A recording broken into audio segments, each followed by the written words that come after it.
I don't care what it is that you're doing, even if it's permissible, but at least you're not worshipping Allah. You're not getting closer to Allah subhanahu wa ta'ala. You're not increasing your good deeds on the scale. And you're making it easier to end up in my position. And this is what he'll try to get us to do. And again, he'll give us excuses of why we should do it. Again, one of the big things is just that, you've just had, it's been a rough week. Just unwind. Don't worry about, worship. You can do that later. Monday's coming back around, so you're gonna have to do it anyway. Just take some time and relax. But the thing is that if you look at the early Sahaba and the Tabi'een and the Tabi'een, when they wanted to relax, what did they do? When they wanted to relax, they read Quran. When they wanted to relax, they would pray tahajjud. When they wanted to relax, they would make dhikr. So on and so forth. Their relaxation came in the remembrance of Allah subhanahu wa ta'ala, and the dhikr of Allah subhanahu wa ta'ala, and the worship of Allah subhanahu wa ta'ala. Because that is what truly gives you tranquility and ease in the hearts. But the thing is that if we are so distant from Allah subhanahu wa ta'ala, then it becomes a burden. It becomes difficult. And we get inclined towards those things that cause heedlessness, ghafla. And so generally speaking, for many of us, initially it takes some time to get used to. What I mean by that is that, for many of us is that initially when we start trying to increase in actual worship of Allah subhanahu wa ta'ala, at first we're not necessarily going to feel the fruits of it. But the thing is that anyone that's ever planted anything, you know that you don't just throw the seeds in the earth and just walk away. That if you're really trying to cultivate something, for example, you're trying to grow a garden or whatever the case may be, there's a whole process that you put into play. And that process isn't necessarily always all that thrilling, so to speak. But what are you waiting for? You're waiting for those fruits to come. You know that there's an ultimate goal that I'm trying to reach. And that's the same way with the acts of ibadah of Allah subhanahu wa ta'ala. It's that we want to keep planting the seeds, keep tilling the soil, keep watering it, until eventually we can feel those, or we can benefit from those fruits. So that when we eventually come to a point that we love the worship of Allah subhanahu wa ta'ala. That's how the Sahaba and the early Tabi'een were. Like for example, when you hear the stories of like some of the Sahaba and the Tabi'een, they pray 1,000 additional rakahs in a day, outside of the fard. That kind of sounds ajib, like who does that? Or who can do that? Well, you hear stories like, for example, Abu Hanifa, he had the same wudu from Isha to Fajr. It's like, what? Or you hear stories like, for example, Imam Nawawi, his size never touched the bed for 2 years. Like, it just sounds, unfathomable for many of us. But this is one of the things I usually ask, particularly when I have younger people with me. I usually ask them, how many of the youth like to play video games? We don't have as many. No one likes to play video games? Really? I see some people trying to probe this. And so I won't put anyone in the spot in the masjid. But I usually ask, how many people like to play video games? And usually I'll get at least one brother that will, admit. And usually it's a brother. I haven't met that many sisters that will say that. But usually what I ask after that is that, what is your favorite video game? And I get all types of answers. Some of them just kind of like, well, maybe, inshallah, we can get a better video game, but anyway. And they'll mention whatever their favorite video game is, and then I ask them one question. I'll say to them, when you first got that game, how long did you play it for? I think the shortest time I've ever gotten for someone that says it is 6 hours. The longest time I've ever gotten was a brother just said, I just non-stop, I just played it all day. Like, Allah knows best how long that was. Then I had posed the same question to a group of sisters, and there was one sister who was willing to, say something. She said that, watching television was something that, she was inclined towards. And I said, what was your favorite television show? And she told me that, well, at least it's kind of Islamic. It's the I don't even remember the name of the show, but it's the Turkish show that gives a little bit of history, and I forget what the name of it is, on Netflix or something like that. I'm sure someone knows the name of it. What is it? Yeah, there you go. That's it. So she said that was her favorite show. And so I said, when you first was able to watch it, how long did you watch it for? She's like, I think I watched like 6 episodes or something like that, or maybe even more than that. And each episode is like an hour and some change long, or like 2 hours. And she said that the only thing that, stopped me from watching it is that my alarm was going off, and so I'll just go quickly pray and I come right back and keep watching it. And the reason why I mention these examples is that when people are engaged in those things that they love, you don't even pay attention to how fast the time goes. You're just so engrossed in whatever it is that you're doing, and it doesn't seem like it's a burden. That's how we want to come to the point of our worship of Allah subhanahu wa ta'ala. But the thing is that those things that are good for you, generally speaking, like we said before, it takes time in order to actually get the fruits of it. So as one of the early scholars used to say, is that for 20 years I tasted the bitterness of getting up in the middle of the night, meaning praying Qiyamul Layl or Tahajjud. But then he said, but after that, for 20 years, I tasted its sweetness. So 20 years I struggled with my nafs, I struggled with my ego to get up in the middle of the night to pray Tahajjud.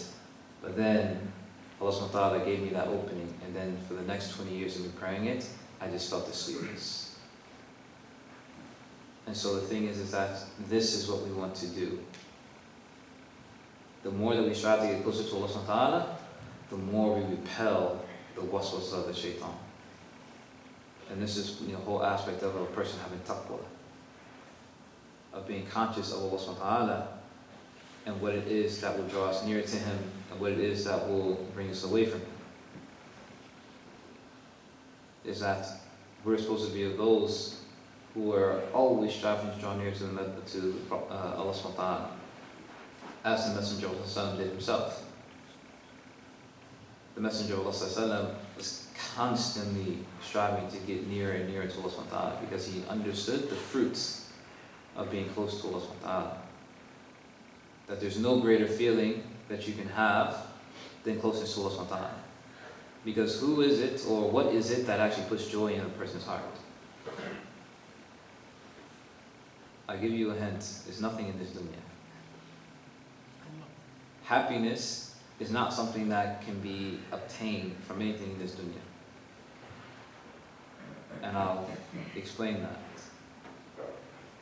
Anything that you love in this dunya, it doesn't matter what it is. Whether it's a person, whether it's money, whether it's power, whether it's a car, whether it's a house, whatever it is. Anything that you love in this dunya is always going to be temporary. Always. So which means is that there's always going to be some aspect of disappointment. Always. You're always going to be disappointed in this dunya in some type of way. And the thing is that the unfortunate thing is that we live in a time now where people, we don't even find happiness in things anymore. Like, before people used to think that, I can buy happiness, whatever the case may be. Like they've actually done studies nowadays is that, we live in the internet, buying world. And so, people are constantly buying things on the internet. And they've actually done studies on this. They've actually said that people are actually happier knowing and waiting for something to come in the mail than when they actually get the thing. Like you just get so excited about just waiting, like, it's coming, you check you're checking the tracking, it's like, is it here yet? Is it here yet? Oh, it's coming today, okay. You get so excited, and then you actually get it, you use it for a day or two, then it's like, you go on to the next thing. Like it's just the excitement of having something coming to you. So that just shows you the nature of this dunya, is that nothing in this dunya can actually make you happy. In recent times, if you look, how many people who are considered to be in the quote-unquote, best position that everyone wants to be in. You have wealth, you have fame, you have, all these type of things, but, they're committing suicide. or they're going in and out of rehab, so on and so forth. You talk to them about their lives and they'll tell you how miserable they are. That's an indication that the happiness that you may be looking for is not coming from anything in this life. But what does Allah SWT say about Himself? كل ما عليها فان ويبقى وجه ربك ذو الجلال والإكرام. Everything upon it is perishing. Everything. However, يبقى, everlasting, is the essence of your Lord. Glorified and exalted is He. And so if you make your focus of your happiness the good pleasure, the ridwan of Allah subhanahu wa ta'ala, then you'll never be disappointed. Because Allah subhanahu wa ta'ala is everlasting. And this is how you can get to the point of actually even longing to meet Allah subhanahu wa ta'ala, longing for death.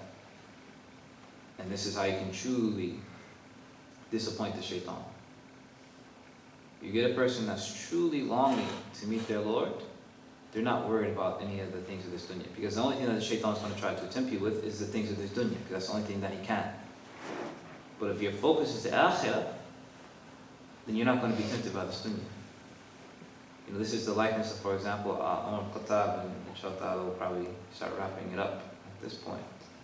But this is like the likeness of Umar Khattab. Umar Khattab, radiallahu anhu, it's mentioned that when his son Abdullah used to come back to Medina after going out to a ghazwa, after going out to a battle, Umar used to say to his son, it would have been more pleasing to me that you would have not come back and you would have left yourself on the battlefield than for you to come back to me. How many can actually say that they would want that for their son? Many of us, we try to do everything that we can to protect our children. But Omar was looking at something from a higher realm. He understood the closeness that a person who dies for the sake of Allah subhanahu wa ta'ala will have. And this is why Omar made his famous dua. The dua of Omar was that, oh Allah, allow me to die a shaheed in the city of Medina. Now this was something that, because it ultimately happens, because many of us, we know the history, but when Omar made this dua, this was somewhat almost unfathomable. Why? Because the city of Medina was pretty much the safest place at that time. Like it wasn't even a thought that someone would actually try to invade Medina, particularly in the time of Omar, because during the time of Omar is when the Muslims had more or less the greatest expansion. And so for someone to try to attack Medina, it was just kind of far-fetched. But Omar still had this longing. Or for example, when Bilal ibn Rabah was on his deathbed, his wife was saying, how a miserable day this is. It's a miserable day because my husband is dying. Bilal ibn Rabah, he replied to her by saying, how blessed of a day this is. I get to return to my beloved. So again, if we make our goal the akhirah, then the traps of the shaitan, they're just going to fade away. Because the only thing that he can try to tempt you with is the dunya. If your concern is not the dunya and the akhirah, then there's nothing that he can do. And who is the one of the akhirah? As the saying goes, Ajar thumma dar, the neighbor and then the house. Who's the neighbor in the akhirah? Allah subhanahu wa ta'ala. So, the best way to keep at bay the traps of the shaitan in any of his forms is to make your focus Allah subhanahu wa ta'ala. If you make your focus Allah subhanahu wa ta'ala, as one of my teachers would say, if you make Allah all your cares, He will take care of all your cares. So may Allah subhanahu wa ta'ala make us of those who strive to draw near to Him. May He keep us safe from the traps of the shaitan. May He have mercy upon us and our families. It's يوم القيامة. نقول قولي هذا واستغفر الله لي ولكم واستغفر الله إنه غفور رحيم. السلام عليكم ورحمة الله وبركاته.